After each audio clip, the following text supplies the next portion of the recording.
I rented a skid steer, bought a brush grapple, and did my first job. It was a $3,500 job. You need a website, you need a Google business profile, you need a way to go get in front of people. I like running Facebook ads. Right now, what we're having a lot of success with is before and after. So if you can go drum up your first jobs by either knocking on doors and handing out flyers, which a lot of people are like, oh no, I'm not gonna knock on doors. You gotta get your first job some way. Speed to lead is like the most important thing. A question I get all the time is, do I rent or do I buy?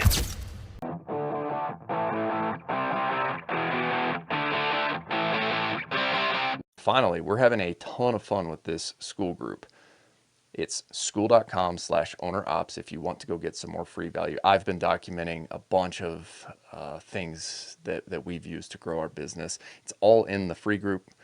In the classroom section, you can get videos on optimizing Google business profile, setting up Facebook ads, getting your messaging right, setting up jobber, tips and tricks for optimizing for conversions, you name it, it's in there.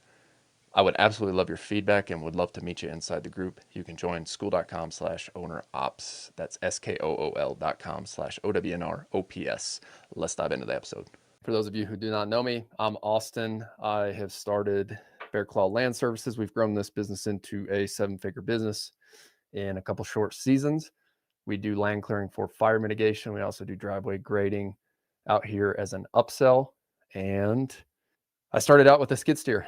That was the first machine I bought. I grew up operating skid steer Mini X for my dad's concrete business back in Texas. And when I came out here, I saw a need for fire mitigation. And I love starting businesses around providing solutions for other people's problems. I saw a problem and I was like, man, we can solve this problem with machinery. Everybody I saw doing it was trying to do it by hand and chainsaw. And I just knew that machines were a lot faster. And secretly, I always wanted to buy my own skid steer. So I went out and I think my first couple jobs were with a trailer that I already had and just my personal truck.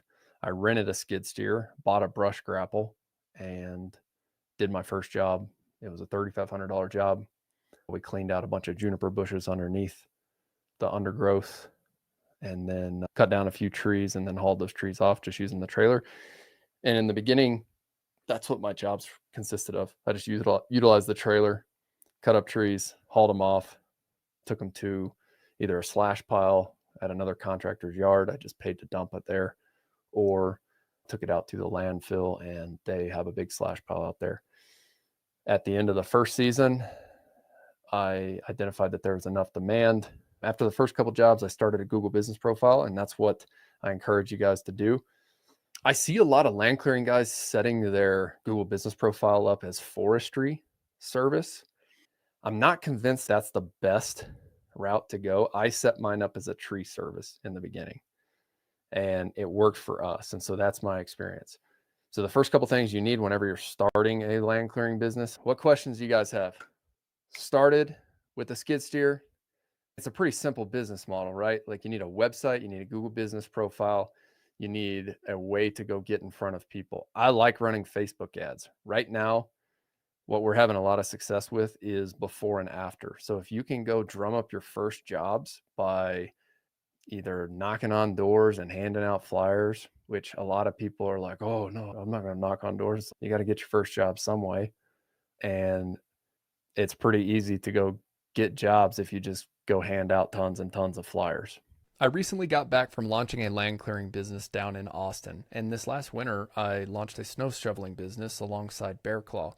And in both businesses, I've implemented Jobber as a way for us to efficiently manage quoting, job schedules, and invoicing, and even collecting online payment. Why? Because it's worked so well for us in Bear Claw and it's saved us a ton of time and headache. So if you are looking for a software that can help you manage the back end of your business, look no further than Jobber. You can visit go.getjobber.com/owner ops, OWNR OPS.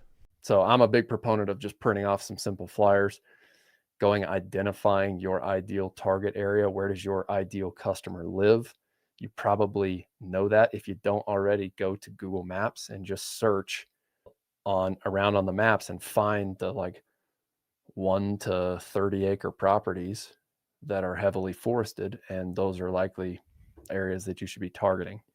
So then one thing you can do is just print off some flyers, go out, knock on people's door and just hand them out. It's not like a crazy door-to-door sales pitch. I'm a big fan of just leaving flyers on people's doorsteps or knocking on the doors and just handing them, hey, my name's Austin. I'm starting a new forestry mulching business, or I'm starting a new land clearing business.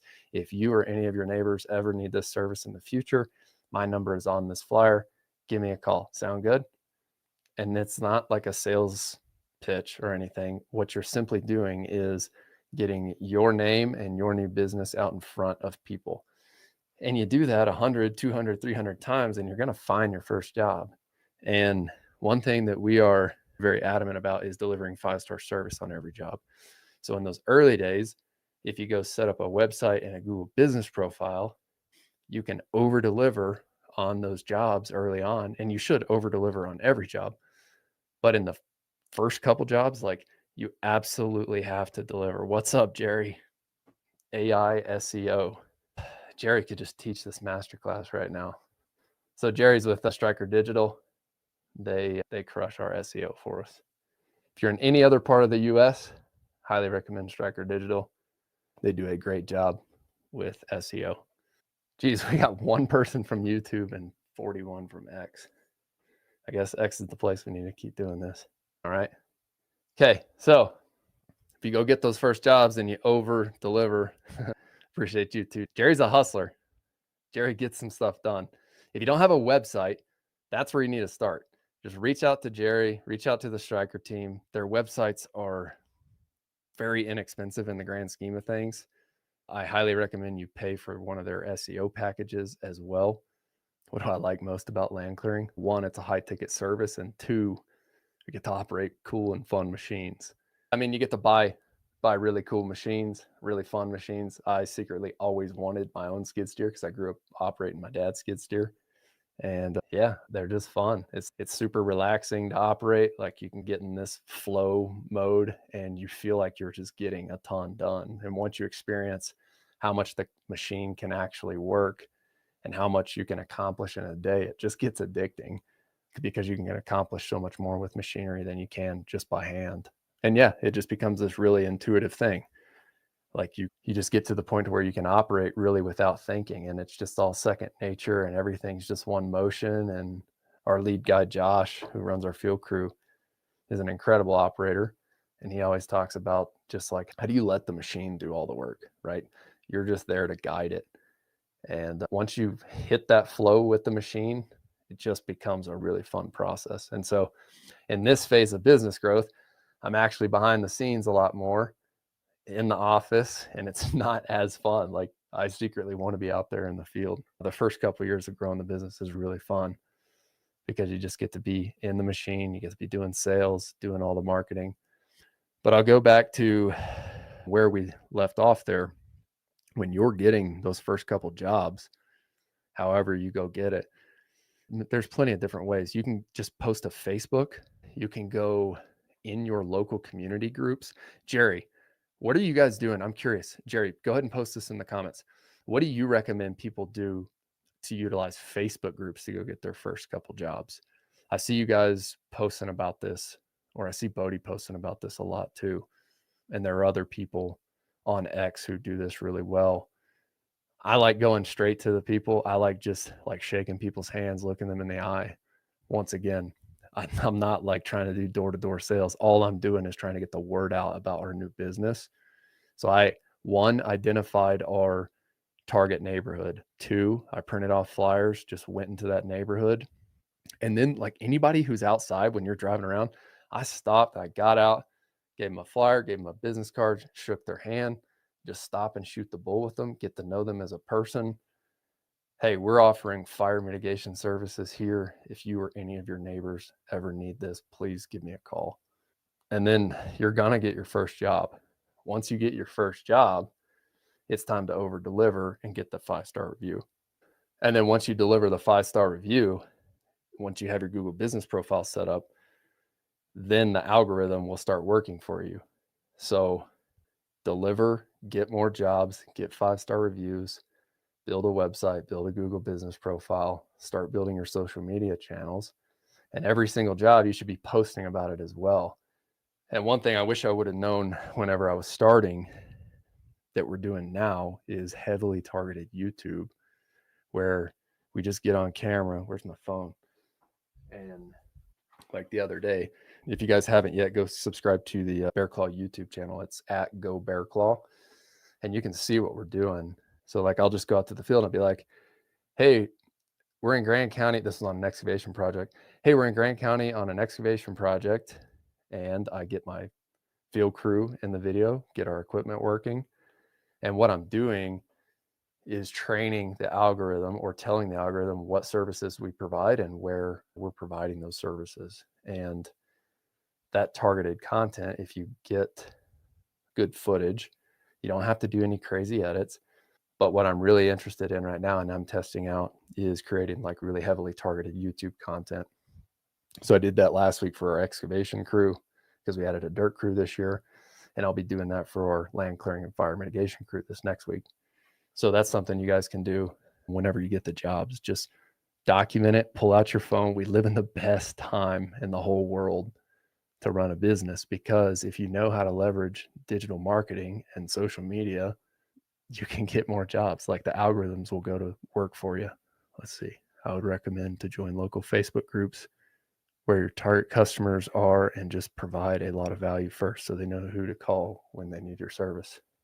There's also a lot of people asking for recommendations on who to use for X service there all the time. Yeah, good stuff, Jerry. So after you start getting your first jobs, the main priority has to be get 5-star Google reviews. And then you just need to rinse and repeat that, right? Post every single job to Facebook, post every single job to YouTube, post every single job, take a photo and a short video and post that to your Google business profile. Jerry, if you have any recommendations for what people should post to their Google business profile as far as tags in the photos and videos that they're taking, please add that as well here in the comments. Google business profile just goes to work for you. It really does. Let me see if I can pull mine up here. I think we had, and it's nothing crazy, but I want to say we had like 50, yeah, so 5,722 views this last month. We have 57 current 5-star reviews. I'm a big stickler. I tell my team all the time, the standard is at 5-star review. Every Tuesday I have a team meeting with them, and what I tell them or what I state is like the standard is 5-star service. Right now we have 57 5-star reviews. The second we get anything less than that, I'm going to be really upset. I'm a pretty easygoing guy to work with, at least I think so, but I will be really mad if we get anything less than 5-star. I specifically remember in those early days, like getting one of the tree cleanup jobs. I actually left the broom and the rake. I didn't have it in my truck. And I got down just literally like on my hands and knees and put my gloves on and was just like cleaning up the road because I didn't want to leave any sort of mess behind. I never want to give a reason for a customer to leave us anything less than a 5-star review. And I believe that if you as the owner and as the operator go and set that standard, then you can build the team and ask to hold them to that same standard as well. But you first got to get out there and you just got to grind and do it. I'm sure some of the questions you guys have are around like, man, how do I go start the business, and how do I get my first pieces of equipment? A question I get all the time is, do I rent or do I buy? If you live in an area where you can rent a forestry mulcher, I recommend renting first. Get really good at selling the jobs, booking the jobs, and then go rent the machine as you need it. We're doing this right now with our dirt crew. We needed another skid steer and another mini excavator. And I just went to our local rental agents or rental equipment place and said, we need a 6-month rental for this year. And we actually set it up to go month to month. One thing I like to do is just pay attention to the point at which your demand gets to a level where you're asking the rental company to keep their machine for a whole month rental. Before you get to that, I don't think you should ever be considering buying. If you're renting 2 months in a row, it's okay. The demand's here. And if you're renting 3 months in a row, that's when I think you should be buying the equipment. Because yeah, when you buy the equipment, for example, my skid steer payment is right at $2,000 a month. I believe it's $2,016. if you were to go rent that same machine, it's about I believe it's $4,000 or $4,200 a month. So you can see you almost slash your cost in half, but you are signing your name on the line for 5 or 6 or 7 years, however long you finance it out to, or 3 years if you do that. In the early days, I opt for cash flow. And so my first piece of equipment, I went and bought and I financed that. And usually if you buy new, like these equipment companies, especially right now, they're offering good deals because not a lot of people are starting and it's hard for them to sell equipment. I've even been seeing some good deals on used equipment right now. Every morning when I wake up and do my morning duties, I'm scrolling Facebook Marketplace just to keep a pulse on the equipment market. I'm searching like Bobcat T770, Bobcat T870. I'm a Bobcat guy right now, but it's just what my dad operated growing up. Cat makes great equipment. John Deere makes great equipment. I think people who argue over that stuff, it's pointless. Same with trucks. It doesn't really matter. Dodge, Ford, and Chevy are all going to get the job done. We operate Ford because that's what our lead field operations guy likes, but I could care less on it. Equipment and brand agnostic, whatever gets the job done, whatever's easiest to get in place, whatever the team likes, right? But I just encourage you, pick one and go get one, build good relationships with your equipment reps, and then start growing the business. I think the most important things you can focus on in the early days are sales and marketing, and then obviously fulfilling on operations. But in the beginning, you don't have a business if you don't have sales. So you have to figure out, how do I market, get in front of customers, and then how do I close jobs? We do land clearing specifically for fire mitigation. So our land clearing is going to be a little bit different than down in the South, Southeast, Midwest. But I've been around the business long enough to know what guys charge, what you should be charging for your day rate. Skid steers, if you got a skid steer and mulcher, you should be around $2,500 a day. And Jerry, what are you laughing at? If you got a skid steer and a mulcher, you should be charging around $2,500 a day. You can get by charging $2,000 a day, I think, in the early days. But yeah, to make it work, you should at least be at $2,500 a day on your bidding for that piece of equipment. If you're in the South or Southeast, Midwest, or Northeast, anywhere up there, like, it's pretty straightforward because you guys are just mulching underbrush. Those business models are very straightforward. You need a truck. I recommend a 550, or we run Ford, so it's a F550 for us. If it's Dodge, it's going to be a 5500, a trailer, and a skid steer, and a mulcher. And it's pretty straightforward. For us out here in the West, we're operating doing fire mitigation. So we've got a whole tree chipper. It is a Bandit 19 XPC. We have a Bobcat E50 mini excavator with a log grapple on it. And then we also have a Bobcat T870, which is a skid steer with a Fecon bullhog forestry mulcher. We combine those three things together, and our focus is high-end residential, basically second homeowners in mountain markets. People who have second homes, people who have expendable income. Heavily forested properties are some targeting that we go after. And our model is a little bit different than what people do in the South, Southeast, and other parts of the country. We actually rely heavily on our mini excavator with a log grapple and our whole tree chipper. And the whole tree chipper is really cool because it comes with a remote. If you haven't seen this, you can just go to my YouTube channel. It's youtube.com/@theownerop. And I have plenty of videos. You can also go to the Bear Claw YouTube channel. That's @GoBearClaw. And there's a green machine that you'll see on there that it has a remote, and the excavator operator can be in the excavator operating that with the log grapple and moving the green track chipper around the forest. So that does the bulk of our work here in the West. And that duo with one operator is really efficient, especially if you live in areas where there's a lot of dead wood. Our problem out here in the Western United States is the beetle came through in the early to mid 2000s, killed a bunch of lodgepole pine. And now, a decade or two later, we're dealing with a ton of that. So those trees died standing. and the wind came through and blew all those trees over. And then all the forest just is stacked up with dead wood. So everybody for the longest time is like, how do we clean this up? It's a huge wildfire risk. And that's when I saw a lot of people talking about a problem. And I'm like, man, you can definitely clean that up with equipment. And so what we like to do is go around with that track chipper, take our mini excavator, use the log grapple, pick them up. We like the 360 rotating log grapple, and that is a huge efficiency boost over just an excavator with a bucket and a thumb. Because if you think about it, if you're a bucket and your thumb, you're going out and you're grabbing it like this, and all you can do is this, right? If you go out and grab it with a log grapple, you have the ability to twist and turn, right? So think about it. If you position if this is your track chipper right here, and this is your excavator thumb, like you can position the tree to wherever you need to go to get it in the chipper, right? I'm telling you, it's a huge efficiency boost. The first federal clearing project that we landed up in Rocky Mountain National Park, we only had a bucket, and we were like, holy crap, we got to figure something out on this. So we did. We went and bought one. The one that I have is, I might be able to share my screen. The most ideal one is look up CMP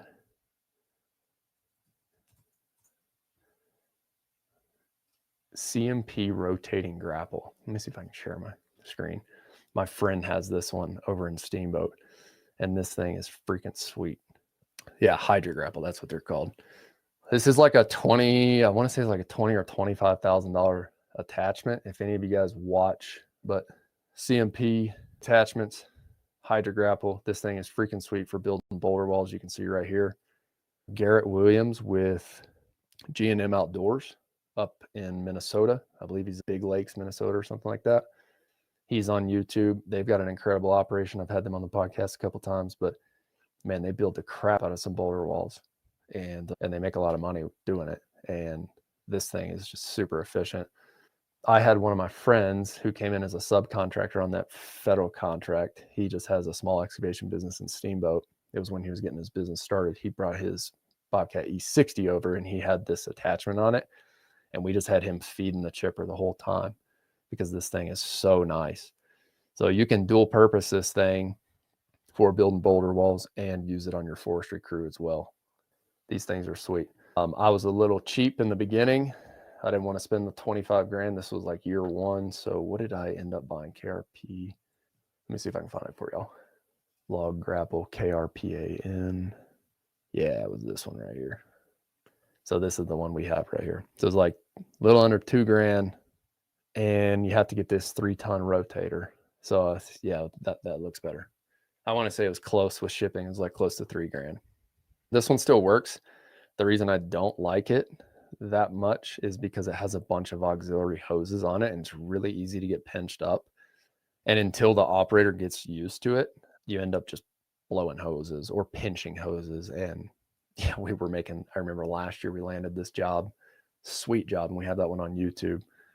See if I can find it real quick. We landed this sweet job on YouTube. Oh, what in the world? All right, fire mitigation, your videos. This one, wildfire mitigation, cleaning up Colorado's forest. So here's one thing I'll share about YouTube. Last year, I had hired a media team, and we were like going really into the edits and trying to do a bunch of cool stuff and all that. But what I realized is it doesn't matter. What you need to do is be really good at your thumbnail and your title. So you can see how my YouTube stuff has developed. You can also see view count over here. I care very little about view count right now. What I care about is relevancy. So you can see over here, I'm targeting for excavation in Tabernash, Colorado, excavating a custom home foundation in Grand County, Colorado. I'm really trying to push our dirt services now as an upsell since we built that crew. And so take note, like as you guys watch this, take note of what I'm doing right now. This is 3 years of testing things. I'll tell you, I wasted a lot of time because here was one video, for example, that went. We put it so much time in the filming and getting the editing and the content and everything. And you see these people who are like blowing up on YouTube, and you're like, yeah, we could do that. And that's going to be good for brand awareness. But in all reality, it doesn't really matter. You can see 34,000 people here viewed this, but it didn't, as far as I know, it didn't equate to more snow plowing contracts for us here in Grand County in our service area. What I should have done is just gone out there and been like, HOA road snow plowing in Grand County, and just utilize the title, the just keyword stuff, service plus service area, and then do the same thing with the description. None of this matters, right? What are you doing? Just creating stuff for people to watch? Cool. Who cares? There's no business model to it. What's the point of spending your time doing it? Unless you're just doing it for fun and you have tons of money and time on your hands, which I still got to work and I still got to make money. So everything we need to do, especially if you're in an early stage startup, if you're starting a land clearing business, like everything you need to do should be land clearing in your area, and post that to Facebook, post it to YouTube, post it to Instagram. What I'm hearing from other people like Bodie at Stryker is SEO is going to start picking up on this stuff. Jerry, what would you coach people up on right now? What's the one thing you would tell people to do if they're starting a land clearing business, purely from a marketing perspective? What's the one thing other than start a Google business profile? Everybody should start a Google business profile right now if you haven't already.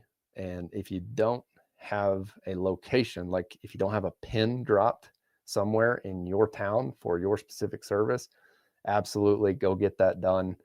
Stryker Digital created a YouTube video for how to get verified at a local listing, and you should absolutely do that.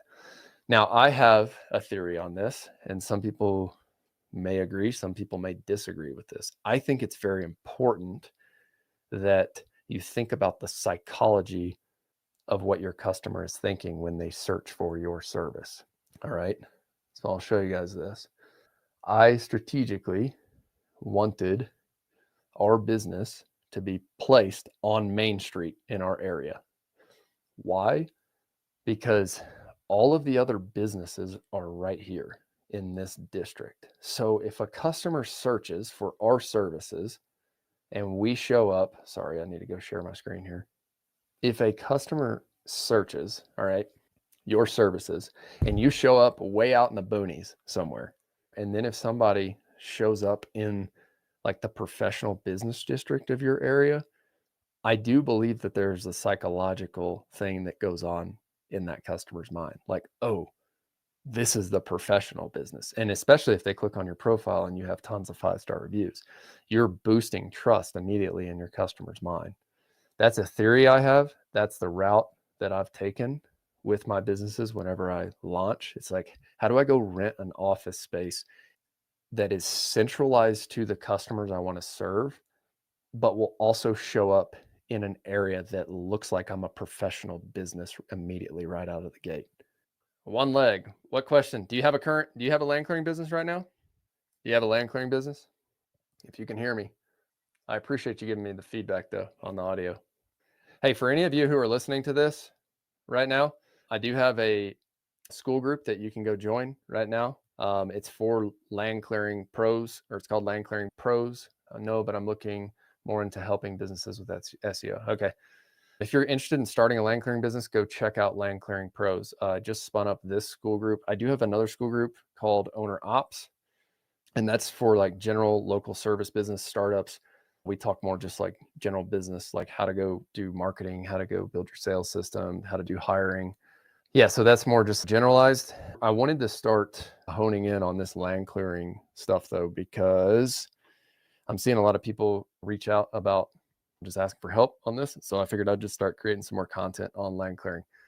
So for those of you who, I'm going to post this in the comments right here.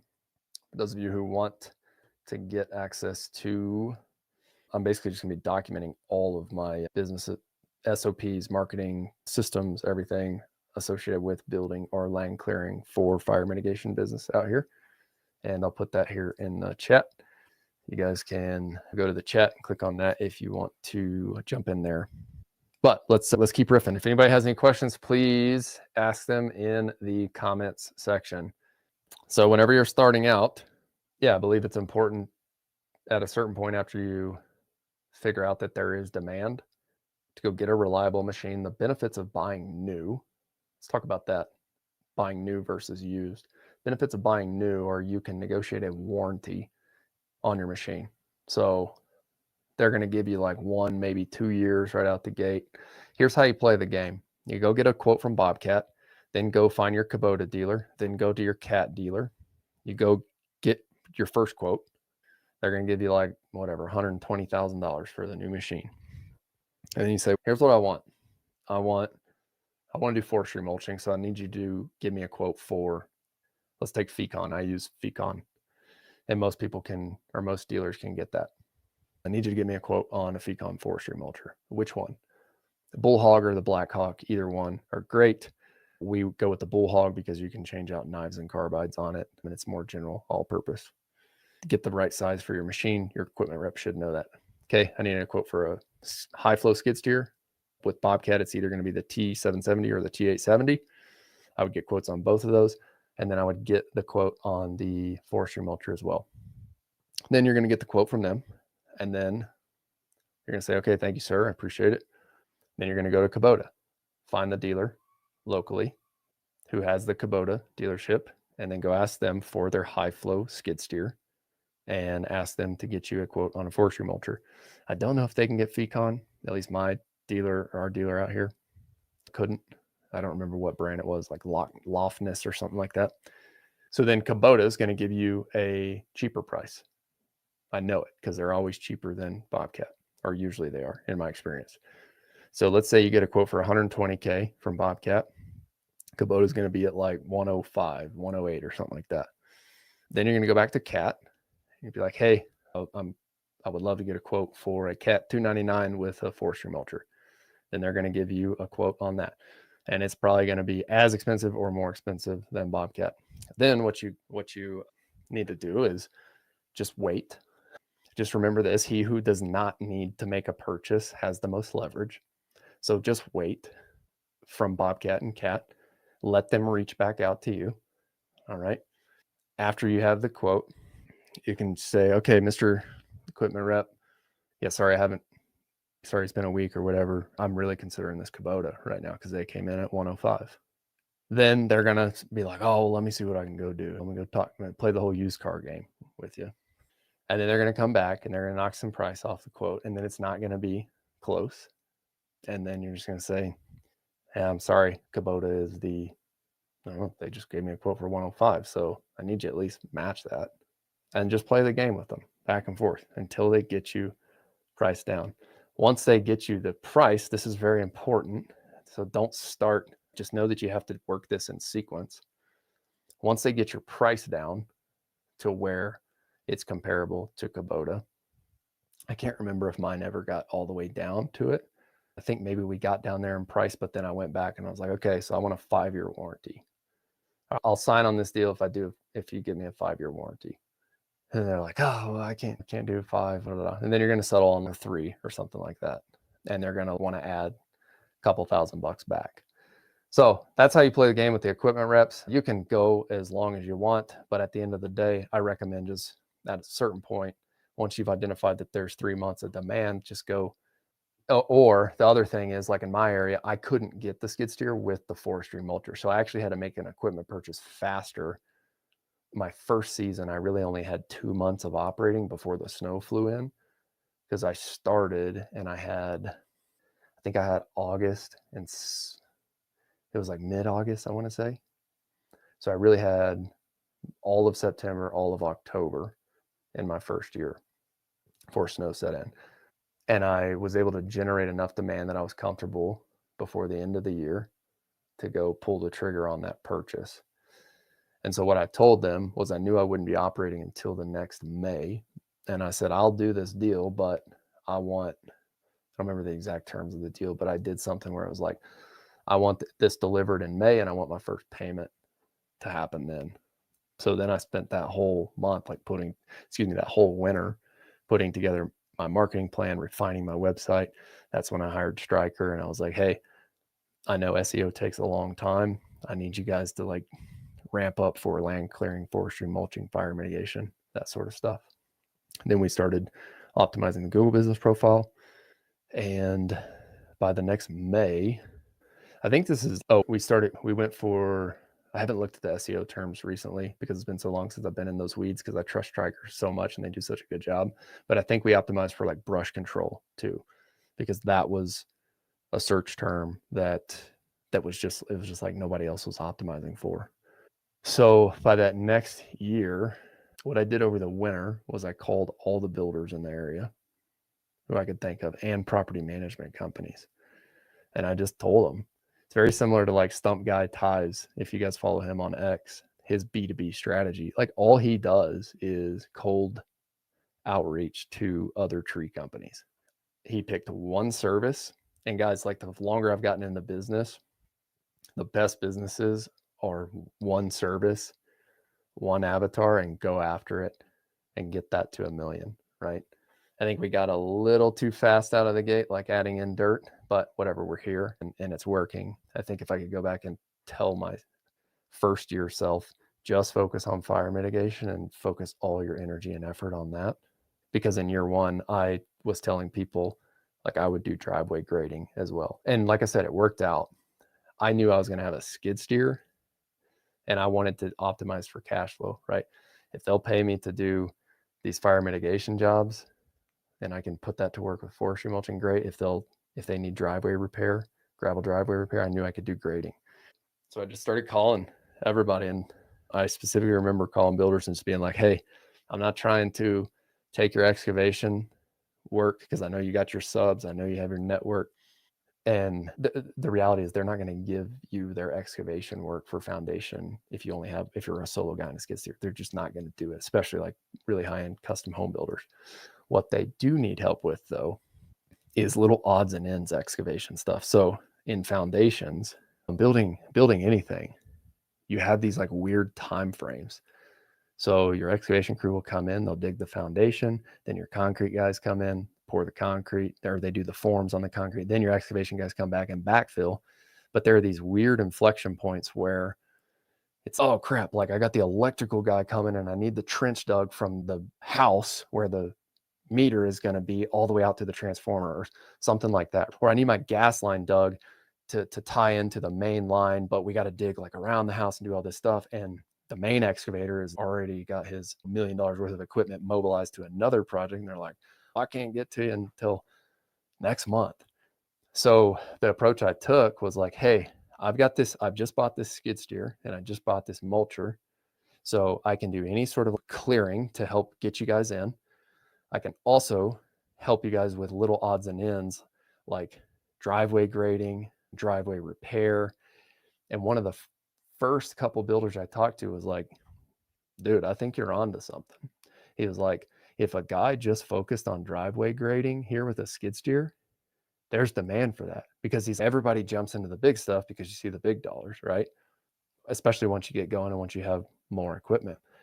But his perspective was there's a ton of work for driveway repair. So that's why I decided to do both in the beginning. And it actually worked out for us because I had the one skid steer and I was able to bounce back and forth between the driveway grading jobs that I was getting or the repair jobs.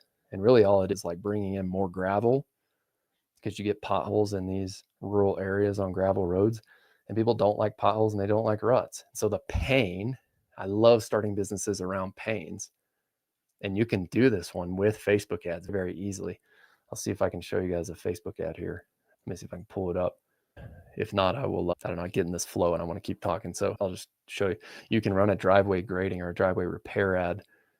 I'm really big on talking head videos right now. If you're willing to get on camera and I encourage you and I push you and look, I know you're like, Austin, it feels cringe. What are my friends going to think of me? What are my family going to think of me? And it's like, I have all those doubts and false beliefs and everything as well. And do people probably look at it and be like, wow, he's stupid? Probably, yeah. They probably still do, but guess how much I care? Very little now. Why? Because it's working and it's driving business. I'm telling you, the Facebook ads work if you hit them right. Do you use a mic or just iPhone mic when making videos? I do. Dude, you can go get a Amazon. You can get like the lavalier. I think that's how you say it. If it's not, sorry, please correct me, but lav mics. I ordered my first ones for $20 and they'll connect. They just have like a transmitter that plugs in the bottom of your iPhone and you can clip it right here, connect with Bluetooth, or actually that's not even Bluetooth. I think I can't remember. Maybe it is. Anyway, sorry. I just like to move too fast. I hold up the phone, connect the mic. It does make videos sound better, but Don't let this hold you up. If you're in an area where it's not super windy or there's not a ton of equipment running in the background, your iPhone is going to be just fine. The reason I have found the lav mics to be helpful is because oftentimes when I film videos, I'll have equipment running in the background and the phone will pick all that up and the audio, it feels like I have to scream, "Hey, it's Austin." Whereas when you have the mic, you can talk just at a normal level like I'm talking right now. But I know everybody's question right now is, okay, I'll answer that. Should you get a lav mic? Yes. Can you get by with a $20 lav mic from Amazon? Yes. And that's what I would recommend doing right now. If you want to film videos, just go order that one on Amazon. Just type in lav mic and order whatever the best sold one is. Now, I did just invest in like one of the DJI because those are the best, and I'm doing a lot of this content stuff. I think that's a couple $100, but you don't need it. Go grab your phone, show a job. What this is once you get jobs, obviously. Striker Digital specializes in SEO services specifically for local service businesses. Bodie and Andy, the two co-founders, have helped me get Bear Claw Land Services to the #1 search result on Google inside my state for my specific search term. If you want to learn more, visit strikerdigital.com. That's STRYKER-digital.com. Show a job where you have ruts or potholes.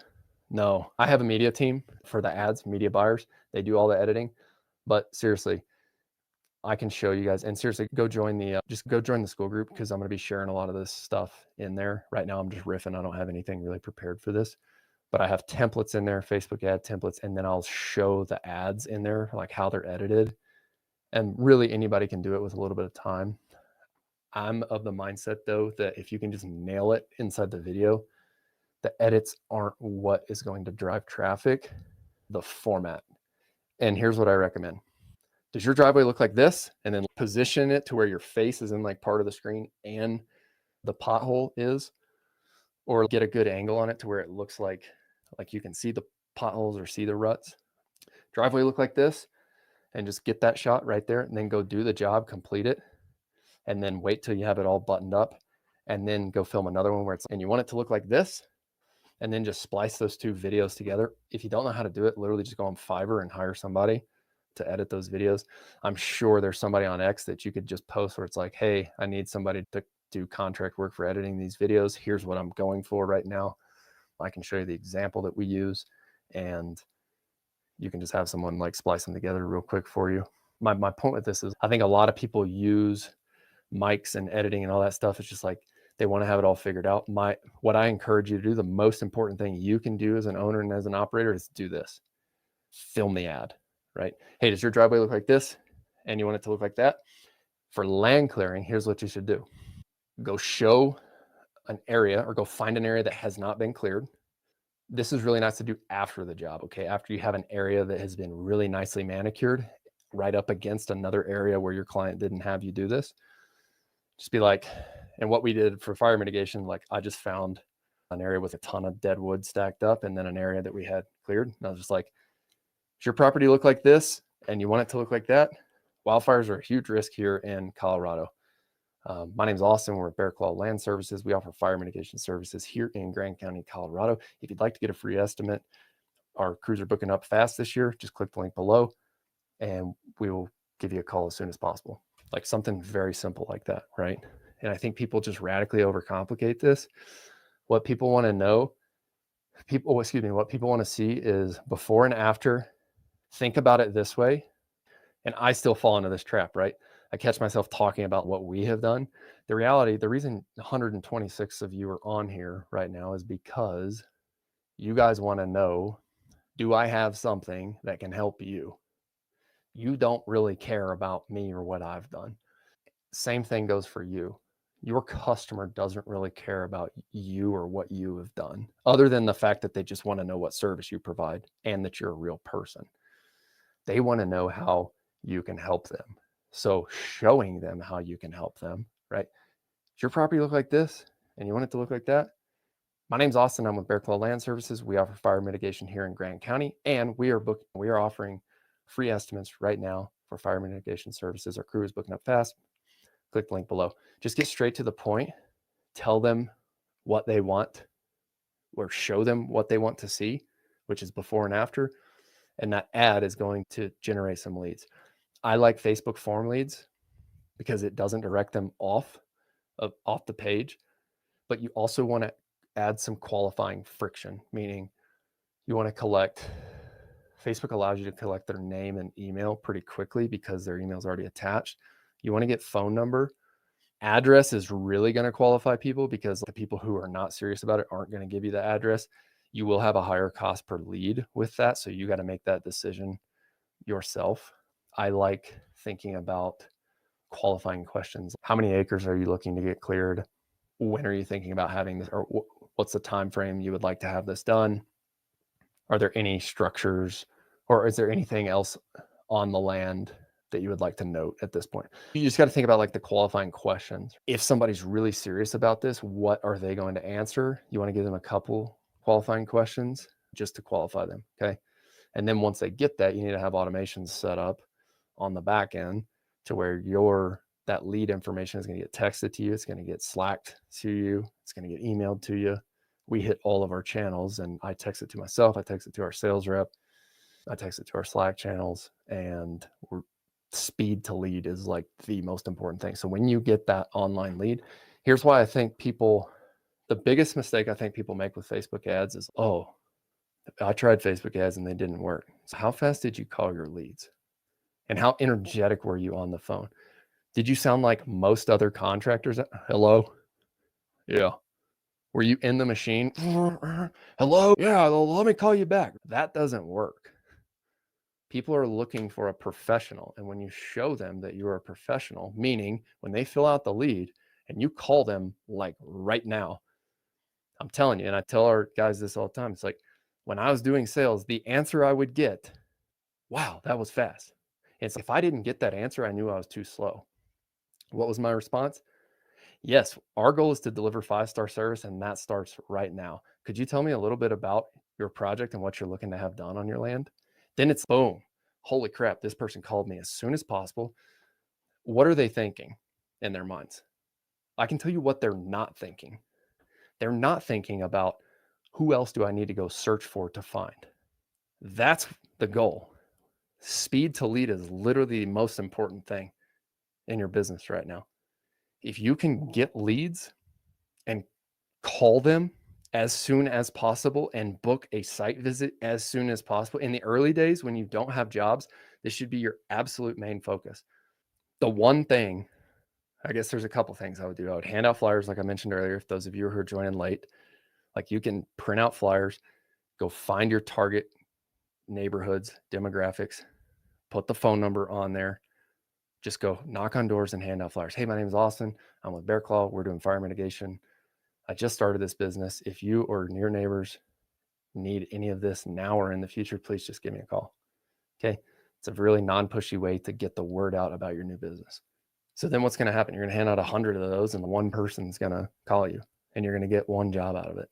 And then when you get that one job, you go set up your Google business profile and you ask for that 5-star review, and you get that 5-star review. And then once you start replicating that process over and over again, you get more 5-star reviews. So the Google algorithm starts working for you. You're getting search volume from there.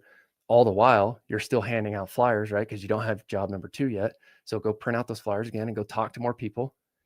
The number one rule in business is just talk to your customers. All right. Any business works for any business. Just talk to your customers and tell them that you are in business and ask them for the job. That is the number one rule when you're starting out.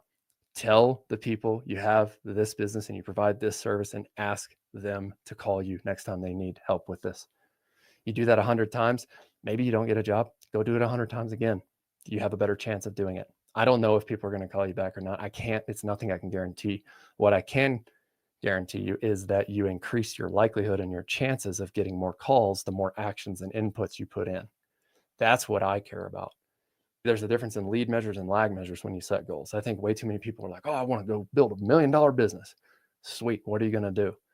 What inputs are you going to put in to get yourself there? If you don't have a business, if you're just starting up, you need to put in some sort of manual inputs, whether that's running Facebook ads, handing out flyers. You can't just sit behind a computer and hope that things come to you. If you do decide to run Facebook ads and you do have a budget, a startup budget, go run that same one that I just said. Does your land look like this and you want it to look like this? My name's Austin. I'm with Bear Claw Land Services. We offer fire mitigation services here in Grand County. Click the link below. One of our team members will give you a call as soon as possible. Boom, easy. People will click that, all right? Or they should. I guess I can't guarantee it in any market. It works for us. I've seen it work for other people, all right?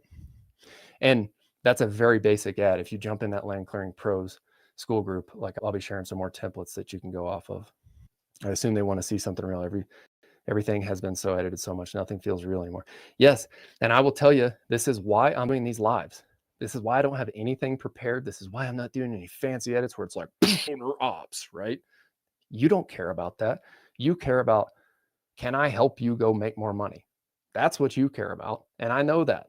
So I'm stopping wasting my money on the editing and the fluff and all the bull crap that goes along with it and all the, oh, do I need to have this prepared and this prepared? No, I literally just clicked go live. I didn't even have my microphone connected, right? And see, yes, there you go. Like, you don't give a crap if I have edits. You don't even give a crap if I have when I started the podcast, I had this like white drywall. I didn't even have my office framed in here. You know what I mean? You don't care about my backdrop. You don't care about my microphone. You just care, do I have something that can help you make more money, specifically in the land clearing business? And look, I'm really confident that I do. So if you stick around, or if you just go join the school group, I've plugged the school group like crazy here, but I'm serious. Go join that group. Y'all know how, so once I started seeing people join, you know how nervous I got? So the reason I'm doing all this content, guys, is so I bombed a speech in college. And since then, it like ruined me for speaking in public. I get this like big knots in my stomach anytime I've been asked to like say a prayer at a wedding or read a Bible verse. I specifically remember that one of my friends asked me to read a Bible verse at a wedding, and I got so nervous, and I was like, mouth was getting all short of breath and everything. So a big reason that I started doing content was I was like, I have this fear, obviously, and I need to figure out a way to get over it. So one way to do it was to start getting on camera, because I had a really nervous feeling about the first time I did a Facebook ad too. What I can tell you is it gets easier the more reps you put in, but I haven't had that nervous feeling in a long time. This is the first live stream I've posted to X. And what I would just encourage you guys to do, if you're listening to any of the Facebook ad stuff, you're going to be nervous. It's going to feel weird. It might feel cringe, but it works. It literally works. If you haven't jumped in the land clearing group yet, go ahead and do. I posted the link here in the chat. I'm going to be sharing like estimating templates, Facebook ad templates. I'm going to be talking about like how I hire VAs, how I'm using Loom and ChatGPT to create SOPs. We'll do a lot of stuff in there. School's a really cool platform backed by Hormozy. And that's just really cool to be able to, I'm viewing it as a way to, one, help you guys. Two, it challenges me to stop moving so fast and slow down and document things. So when I document these videos, I'm not only doing it for you, I'm doing it for internally for our team as well, which builds a better system and more SOPs. If you don't have a business, here's what you need. You need a website. You can DIY it. I would highly recommend not, because it's a complete waste of time and you're probably going to mess something up. Go pay Striker Digital to build a website. Or in the early days, I used a company called launchkits.com. If you use them, I believe that they're going to be about the same price as Striker. Launch kits can build your website, and Striker can still do all their SEO on top of that. So either one you choose will work. Just make sure that you're built on WordPress or it's custom coded. You want really fast websites, and you want it done by a pro. Because look, if you don't do some specific things, like I think they're called like title tags and meta descriptions for each page, you're just not going to rank. But when you pay the pros to do it, you have a much better chance of moving faster. So that's your baseline for everything. Number two is you need a Google business profile.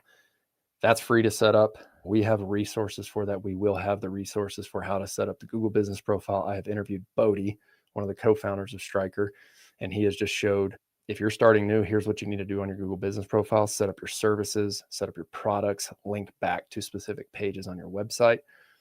And man, I'm going to have to ask Striker for sponsorship money for this with how much I'm talking about it, Jerry. I'm just kidding. I love you guys, and you guys deliver great results. So always happy to Look, that was like the real thing whenever I started the podcast. I'm not going to promote anybody else's services if I don't believe in it or if I haven't used it.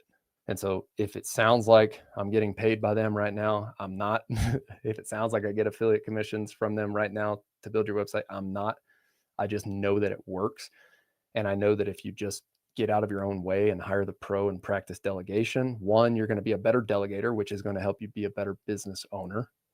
It's a really hard thing to do early on. Trust me, because I went through multiple years of business trying to do everything on my own before I started this business, and it just doesn't work. Like, you get capped so fast.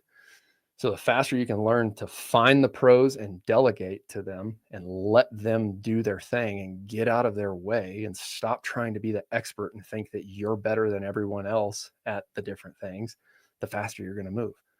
I would say that's the number one thing I've learned with this business is, like, one, I'm not the best fit for every single role. Even though I could operate a skid steer, I'm not the best operator. I just went and found someone who is better at operating than I am. And then I ask him to train our guys on operating. Why? Because I'm not the best operator. Like, breakdowns actually happen when I'm in the machines because I just move too fast. I don't, like, a good equipment operator is slow as smooth as fast. And that's who you want leading your field crew. Number two, then I thought, oh man, I'm gonna go do sales right now. And nobody can sell my business better than I can. It's just false, right?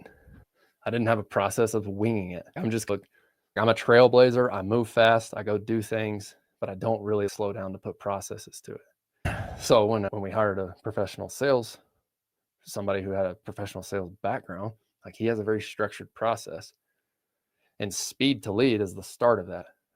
Harvard did a study, and I'm probably going to butcher this, but I heard this somewhere the other day. Harvard did a study that if you call the lead in under 60 seconds, there's a 300, don't quote me on this, go look it up, just Harvard Business Study, speed to lead.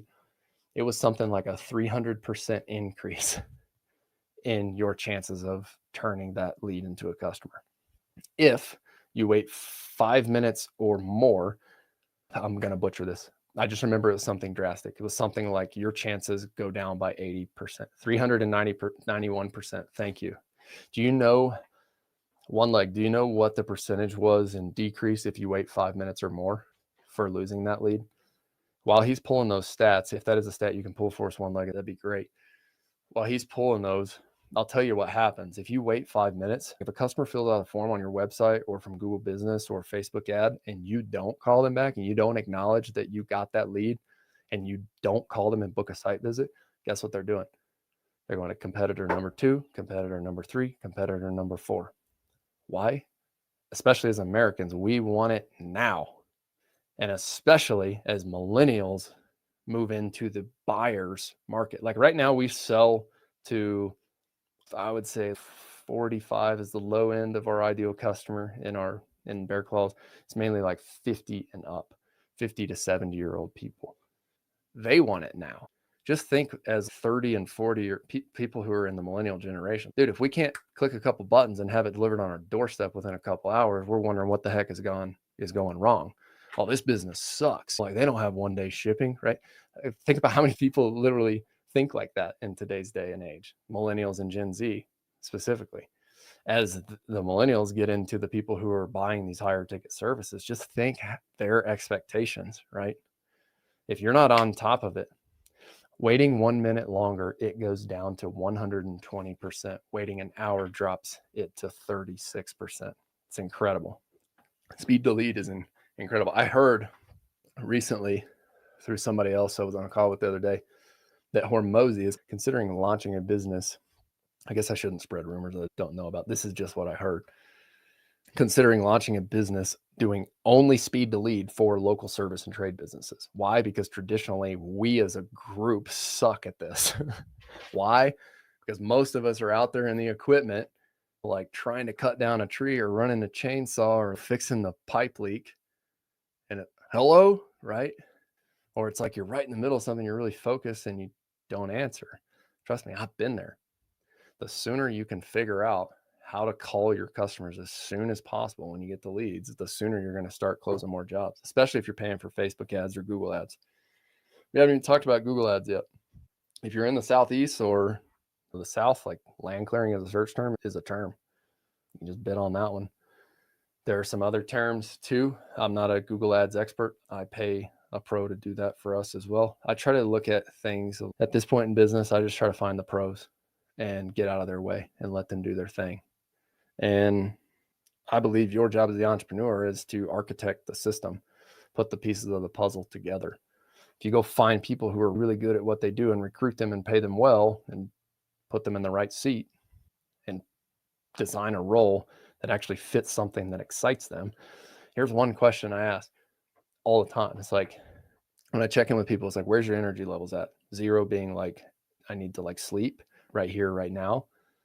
Otherwise, I'm not going to be able to keep going. And then 10 being all time, like excited about everything, right? And if it's not consistently above a 7, I think we have the wrong responsibilities or role for that person. I think it's a very easy thing to do. If you just find people who like genuinely enjoy their craft and put them in the right role and pay them well, then you're going to have a business that keeps moving forward. Now, it's easier said than done, right? You got to go recruit those people. But once again, coming back to the start, I would literally start with my baseline of like website, Google business profile. And if it's me, I know how well Facebook ads work. If I'm starting a new business in a new market, I'm ripping Facebook ads right out the gate. Why? Because I want Facebook ads working for me while I'm handing out flyers and putting out yard signs. I want to call the leads. I want to book the site visit as fast as possible. I want to get on site with the customer. I want to look them in the eye. I want to shake their hand, and I want to bring something to take notes with, whether it's an iPad, whether it's a notepad. All right, so here's how the site visit's going to go. I just want to give you some expectations. I'm going to be here. I want to listen to everything that you have on your mind.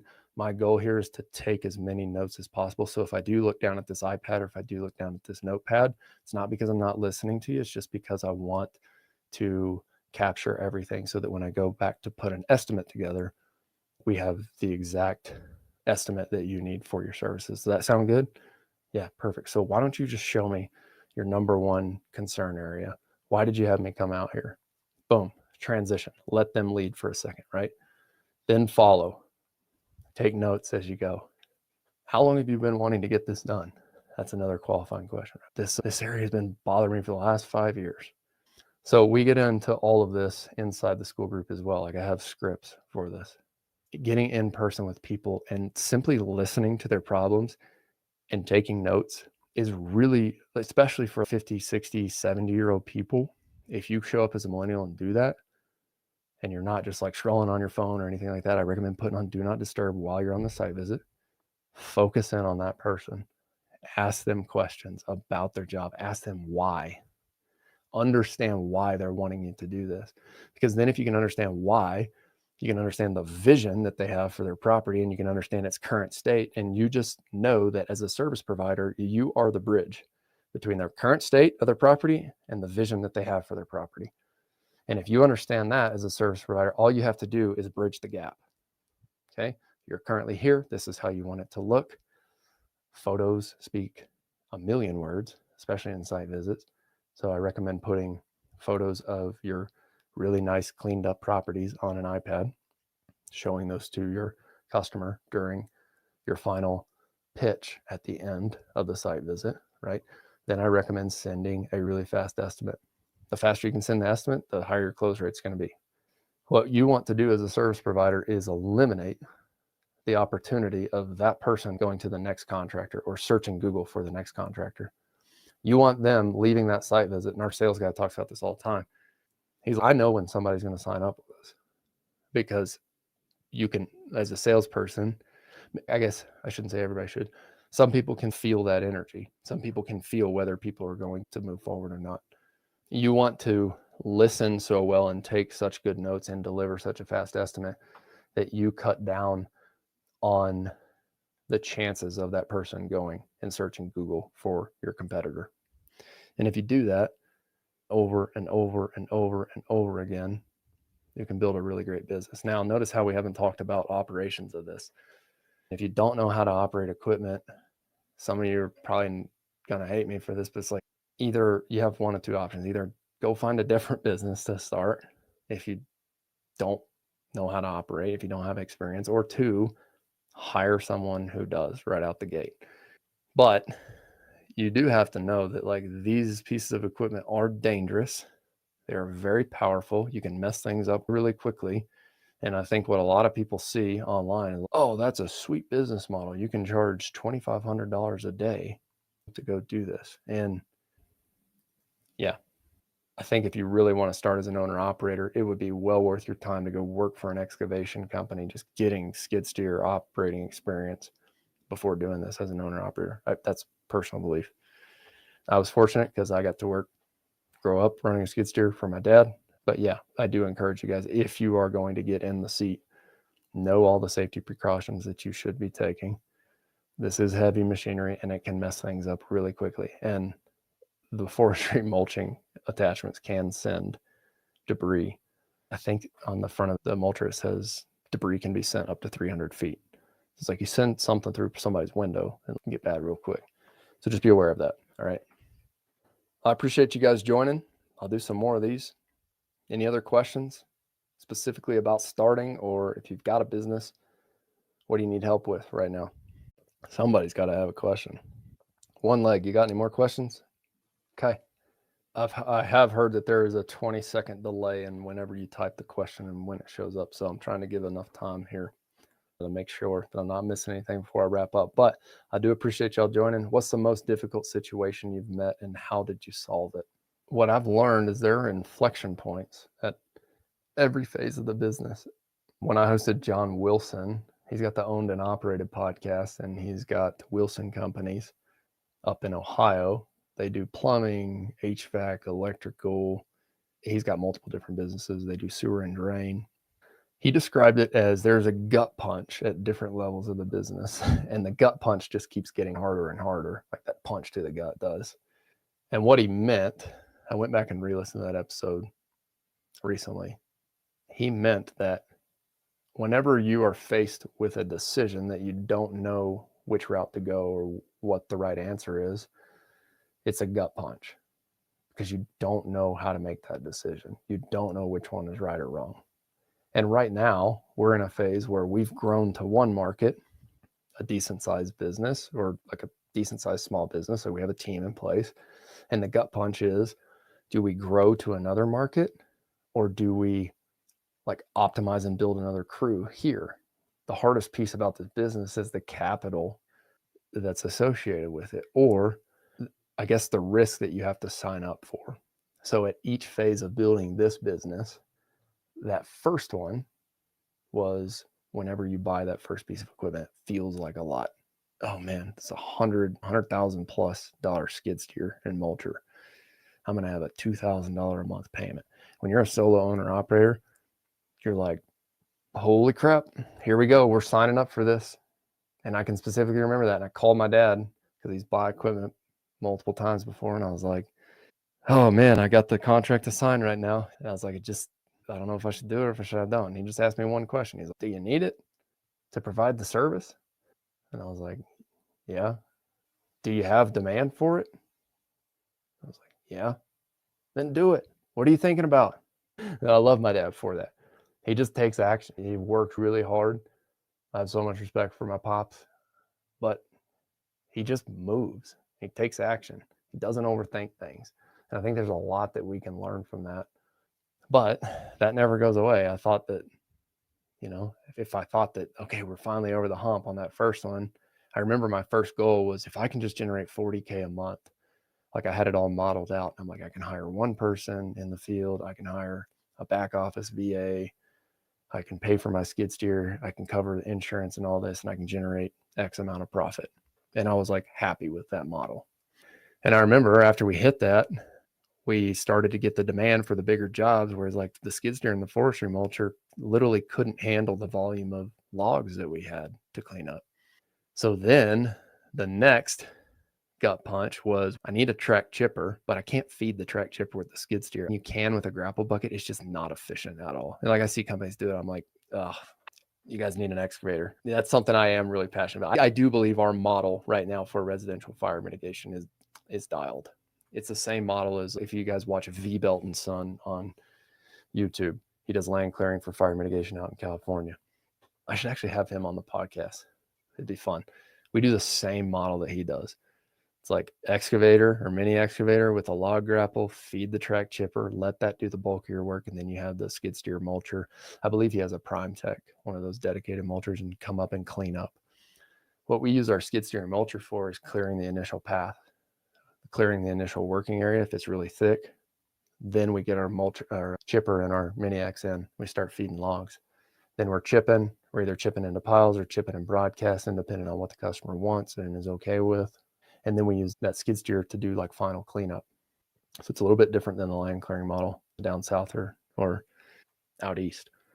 That next gut punch was, now we're getting these opportunities. The demand is here for jobs over and above what the skid steer can provide, and it's no longer efficient. So now I not only need a $180,000 track chipper, I need a mini excavator to feed that. So then the gut punch was like, I got to go buy I like buying new in the early days and where equipment was. Like right now, we're in a market where I think you can find some better deals on used, lightly used equipment and save a lot of that cash price.